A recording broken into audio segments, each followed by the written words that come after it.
My grandma made us fight for her house, so I fake married my brother to win. Okay, so before y'all freak out, yes, I fake married my actual biological brother. No, we didn't kiss. Yes, it's just as unhinged as it sounds.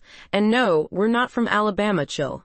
This all started because my grandma, 75 years old, partial to vodka and vengeance, won the freaking lottery. I'm talking $3.4 million. No syndicate, no scratch ticket, just raw, dumb luck. And the woman didn't tell a soul for 2 weeks. Just sat on her throne of secret millions watching Jeopardy in silence, sipping Franzia and plotting her next move like an old mafia don. Then she hit us with the family meeting. Now, if you've never been in a real dysfunctional family meeting, let me paint the picture. There's always that fake chill uncle who acts like he's above the drama but low-key records everything just in case.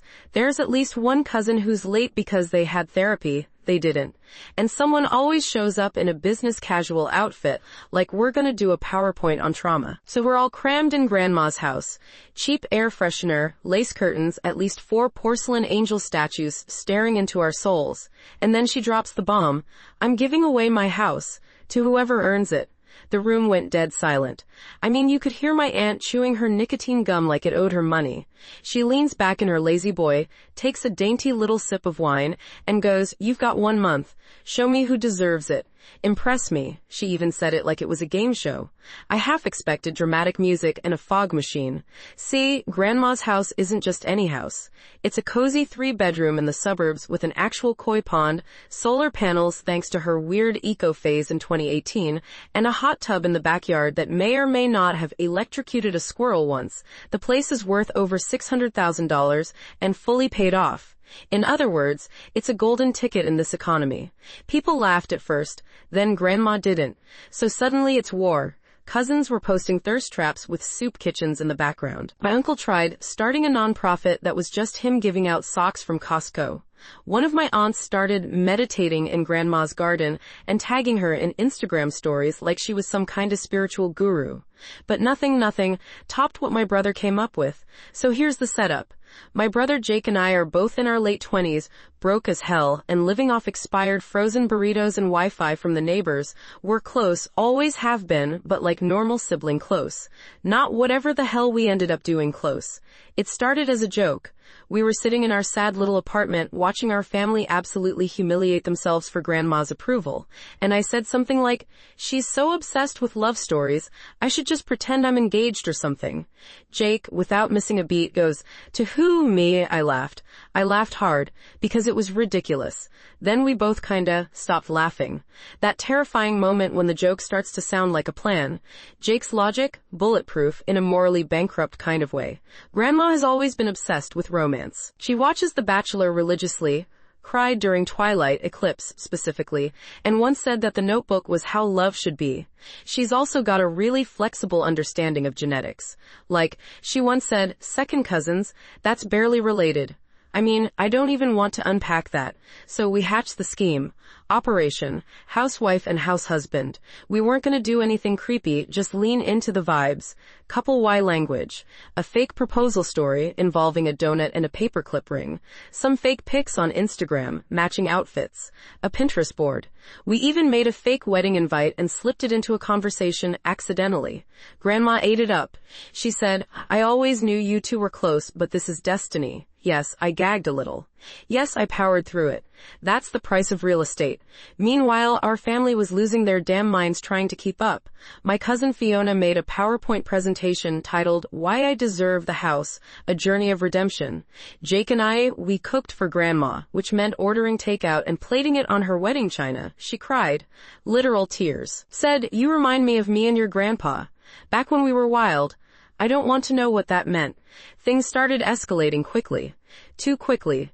Jake and I had to share a blanket during movie night, accidentally touch hands in the kitchen, and once, God help me, we slow danced to Norah Jones in her living room while she filmed us on her ancient iPad like she was sending it to Ellen. Every time I'd feel the existential dread creeping in, I'd look over at Jake and he'd mouth, "The house." And I'd nod. Because if we were gonna fake it, we were gonna win. What we didn't expect was the backlash. People started whispering, questions were flying. My mom asked me very delicately if I was okay emotionally. One cousin said, "I mean, I support you guys, I guess, and then proceeded to pray over me like I was possessed.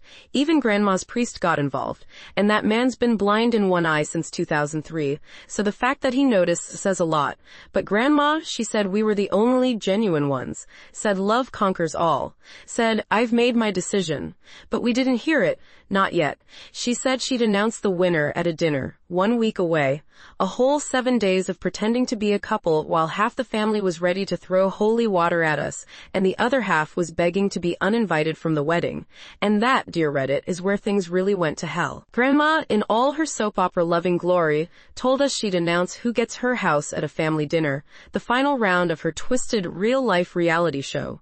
At this point, Jake, my very real brother, and I, your humble mess of a narrator, were waist-deep into our fake relationship. We'd posted couple pics, exchanged glances so dramatic they could qualify for an Emmy, and even created a Pinterest board called Our Cozy Life Together. Yeah, I wanted to vomit too. But that koi pond hot tub life, worth it. The dinner was scheduled for Friday night at Grandma's. Roast chicken, green beans, enough wine to float a kayak.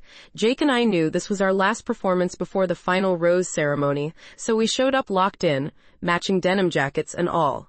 Grandma greeted us like we were actual celebrities. My little lovebirds, she cooed, kissing both our cheeks and clutching her pearls like she was watching the Titanic in 4K. The rest of the family, not so thrilled. There was tension, real housewives-level energy. Aunt Becky was already clutching a Bible. Cousin Shane wore sunglasses indoors like he couldn't bear to look at our love. Fiona, who's still mad she didn't get her mermaid certification, by the way, gave me a smile that felt like a death threat. We made small talk. We helped in the kitchen. We laughed at Grandma's story about her ex-boyfriend from the 60s who tried to invent edible shoelaces. You know, normal stuff. Then it started. The moment where everything cracked like a microwave burrito left in too long. First bomb. Fiona's mouth. We're sitting at the table, all calm. Jake and I are holding hands under the tablecloth like pros, and then Fiona leans over her mashed potatoes and goes, "So when's the wedding? Are you guys doing a themed registry or just going straight to OnlyFans?" I literally inhaled a carrot the wrong way. Jake turned a shade of red I didn't know existed. The table went quiet, like casket quiet. I tried to play it off. "You're hilarious," I said, laughing like I wasn't about to launch a spoon at her forehead. Grandma just chuckled and said, "Fiona's got a spicy tongue, always has." Then Aunt Becky, who hasn't spoken to me since 2017 when I called Jesus a cool hippie, suggested we say grace. Nothing wrong with that, right? Little family moment, sweet. Nope. This wasn't your grandma's grace. This was a full-blown spiritual exorcism in prayer form. Becky went on for like 5 full minutes, asking Jesus to cleanse our home of deception, lust, and false idols. Then, right as I thought she was wrapping it up, she added, "And may God shine light on those who are lost in sin, especially those misguided by unnatural affections." And y'all, she looked right at me. Jake crushed my hand under the table. I crushed a roll in my bare fist like I was starring in The Bear. Grandma blinked, then asked someone to pass the butter. We tried to steer it back. Jake was about to give our totally scripted, totally safe toast to love and family. But before he could even clear his throat, my mom stands up like we're in a courtroom and yells, "Are you pregnant?" My fork clattered. Someone at the table gasped like they were in a Regency drama. I swear to God, even the dog looked shocked. Now listen, I was not pregnant, never have been, never plan to be, never will be if I have anything to say about it. But apparently, my mom had been over at our place earlier in the week. She brought Tupperware in judgment, and she found a very real, very positive pregnancy test in our bathroom trash. It wasn't mine. It was my roommate's. She's chaotic, secretive, and has a sex life I can only describe as probably illegal in 3 states. She must have taken the test, gotten her life-changing result, and tossed it without warning anyone. But Mom saw it, and Mom connected the dots. Fake married, sharing a place, fake planning a life. Suddenly she thinks this is a real-ass Deliverance reboot. She starts yelling, "I knew something was off, and I raised you better than this, and you're not even from Kentucky." Grandma asked if she could be the godmother. Becky started speaking in tongues. Fiona took out her phone like she was recording it for TikTok. Jake just sat there, blinking like a Windows 98 error. I tried to explain. Swear to God I did. I stood up and screamed, "It's not mine." But by then the emotional nuke had already hit. And then, to top it all off, Jake made it worse, bless his dumb little heart. He stood up, looked Mom dead in the eye and said, "Even if she was pregnant, it's our life, we're in love, that's all that matters." And then he kissed me on the forehead, thank God. But still, in front of everyone, the table collectively recoiled like we'd just sacrificed a goat. Shane actually got up and left.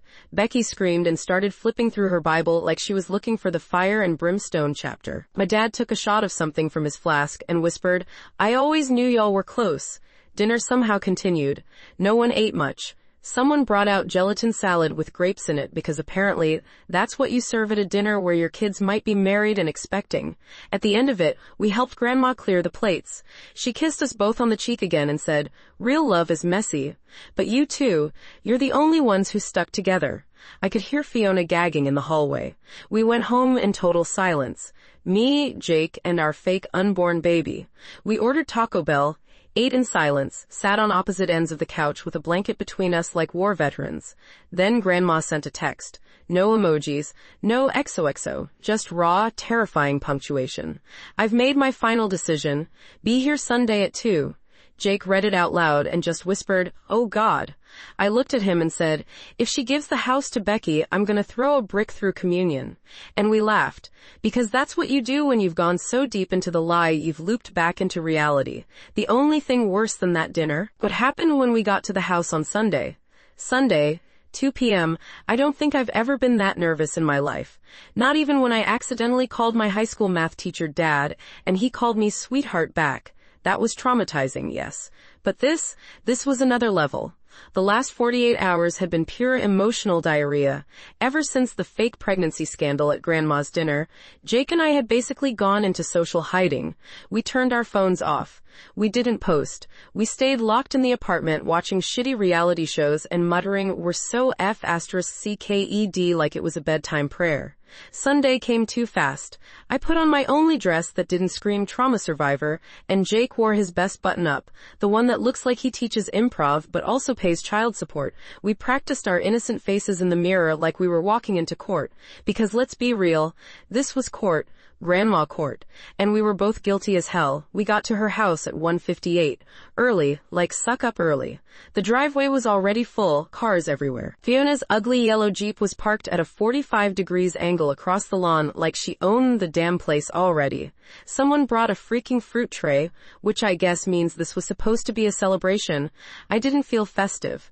I felt like I was about to be executed by a woman in orthopedic shoes. When we walked inside, the air was thick. No music, no hugs, no one said hi. Every relative we've ever known, plus some I swear were just family-adjacent extras, was there, sitting, watching, silent, and in the middle of it all, in her favorite chair by the fireplace, was Grandma. Hair freshly curled, pearl earrings, a teacup in one hand, a manila envelope on the coffee table in front of her. I saw that envelope and immediately started sweating. It wasn't big, just a standard-size envelope. Could have held a deed, a will, a letter, a loaded confession, or a picture of me and Jake photoshopped onto a wedding cake topper. Nothing was off the table at this point. She gestured for everyone to sit. We did. My ass barely touched the cushion. Then she cleared her throat and launched into her speech. "Over the past month, I've watched you all. I've seen efforts. I've seen chaos. I've seen things I can't unsee." Every single eye in the room snapped to me and Jake. Jake stared at the carpet. I smiled politely like a prisoner at a parole hearing. Grandma kept going. "This house is important to me. I built a life here, raised children here. Hid from the IRS here. It deserves someone who respects it." I think she meant that metaphorically, but I wouldn't be shocked if she had literal tax paperwork in the attic. Then she picked up the envelope, held it up like it was the F***seeking holy grail. Everyone leaned forward. "I've made my decision," she said. "And it's in here." She paused for effect. Let the silence hang for a full 10 seconds. Then, with all the drama of a soap opera matriarch, she handed the envelope to Fiona. I blacked out for a second, pretty sure my soul left my body and tried to crawl under the rug. Fiona Fiona, of course, looked smugger than a cat that just sh*t in your shoe. She took the envelope like it was a crown, opened it slowly, and pulled out a single sheet of paper. She read it, and then laughed like she'd just read the most unhinged punchline ever written. She held it up and read it out loud. "Congratulations on almost fooling me. I'm not dead yet, bitches. But thanks for the entertainment." The silence that followed was nuclear. Then chaos. People started murmuring, gasping, whisper screaming. Someone actually yelled, "What the FCK, Barbara?" which is my grandma's real name. Becky dropped her Bible. Dad laughed so hard he started coughing. Jake just sat there blinking like he was buffering in real life. Me, I froze. I had no idea what to feel. Relief, humiliation, admiration, nausea, all of the above. Turns out Grandma had known the entire time. She knew. The fake engagement, the fake honeymoon, the fake pregnancy, the whole soap opera, all of it. How? Apparently Jake used the word bae during one of our dinners, and she said no real couple would ever use that unless they were ironic or 19. So she started digging.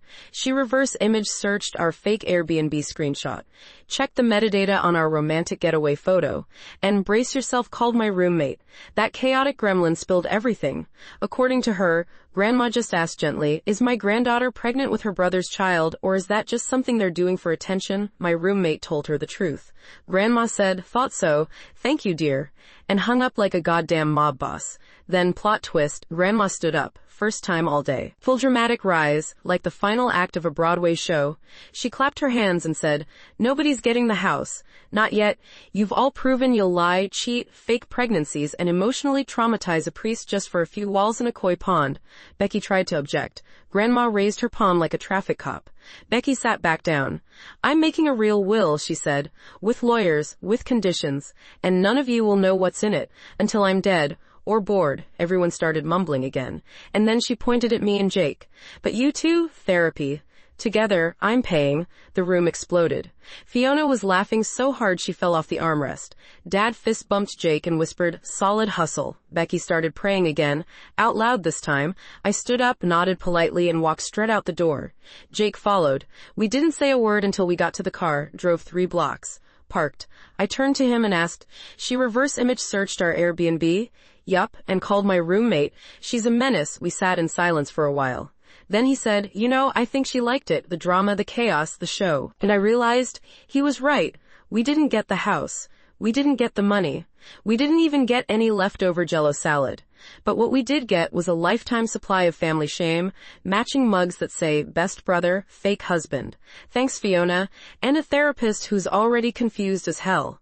So, after faking a relationship with my biological brother, getting publicly accused of being pregnant with his imaginary child, and being outed as con artists by our 75-year-old chaos goblin of a grandma, she decided to pay for couples therapy. Yes, therapy, for me, and Jake, 2 fully sane, non-romantic siblings who fake committed incest for a koi pond in a hot tub. At first, we laughed. Like, hard. The idea of showing up to a licensed therapist and saying, "Hi, we're not actually dating. We just pretended to be so our grandma would give us her house," felt like some SNL sketch that got cut for being too dumb. But then we realized, if we didn't go, Grandma would think we weren't taking her generous gift seriously. And she's the kind of person who'd put a clause in her will like, "Anyone who ghosted therapy gets nothing but a box of expired Fig Newtons." So we went. Session 1, Monday. 10 therapist's office smelled like lavender and middle-class guilt. Neutral colors everywhere. A painting of a boat that looked emotionally unstable. I was already uncomfortable and hadn't even sat down. Our therapist, let's call her Dr. Molly, looked like someone who unironically says things like heart space. Early 40s, soft voice, the kind of person who probably drinks herbal tea and has a rock garden. We sit down, she smiles, and then says, "So tell me a little bit about your relationship." And I swear to God, Jake snorted. I said, "It's complicated." Dr. Molly did not laugh. So I gave her the Cliff Notes version. No fluff, no filters. We pretended to be in a relationship to win my grandma's house, and she found out. Now she's sending us to therapy. We're siblings. Not dating. Not actually married. No romantic feelings, just poor. She blinked, nodded, and dropped her pen, literally. Like her hand forgot how to be a hand. She picked it up, wrote something down. Probably WTF? Then she asked the worst possible question, but how did pretending to be in a romantic relationship affect your actual relationship as siblings? Jake and I just stared at each other. Because here's the thing, it did. We didn't do anything incest-wise. No kissing on the mouth. No weird touching, but faking closeness, the Instagram posts, the hand-holding, the forehead kisses, it blurred SHT. We weren't acting anymore. We were adapting, playing roles so well that we started forgetting we were playing, and after the big reveal, after Grandma humiliated us in front of the whole family, things felt weird. We didn't talk like we used to. We avoided eye contact. We couldn't even watch romantic comedies anymore without gagging. So yeah, we told her that. Dr. Molly nodded again and said something like, sometimes when we role-play a version of ourselves, it shows us what's broken underneath. And like, damn, that actually hit. I didn't expect wisdom from someone with a boat painting, but there it was. We ended up doing 4 sessions. 4 whole hours of unpacking our bizarre, Netflix-level scam. And you know what? It kinda helped. Jake admitted he felt like we were both stuck in our lives, broke, burnt out, and desperate for a win, that pretending to be a couple made him feel like someone, even if it was fake. I admitted I missed being close to him in a non-trauma bonded way, that we used to talk about everything, and now we mostly texted each other memes about therapy. We cried once, laughed a lot more. Dr. Molly even said she was proud of us. You used dysfunction to reveal your dysfunction. That's progress. At the last session, she asked us what we planned to do next. Jake said, never scam a blood relative again. I said, unless it's for beachfront property. We're healing, slowly. Jake moved out of our shared apartment, thank God, and into a place of his own. I got a part-time job that doesn't involve emotional damage.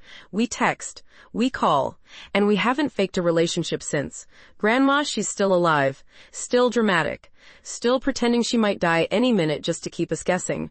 She sends us cryptic texts like, thinking about the koi pond, shame no one earned it yet, winking face. We ignore her most of the time, but every now and then, Jake and I joke about it. He'll say, remember when you were my wife? I'll say, you were the worst fake husband I've ever had. And then we'll laugh. Because what else do you do with a story like that? Final verdict? AITA? Maybe. But if being the asshole means I got to bond with my brother, heal some childhood trauma, and teach Grandma that chaos breeds chaos, then yeah. I'll take the title. Just remind me to never ever try to win someone's house again. It's not worth the therapy bills.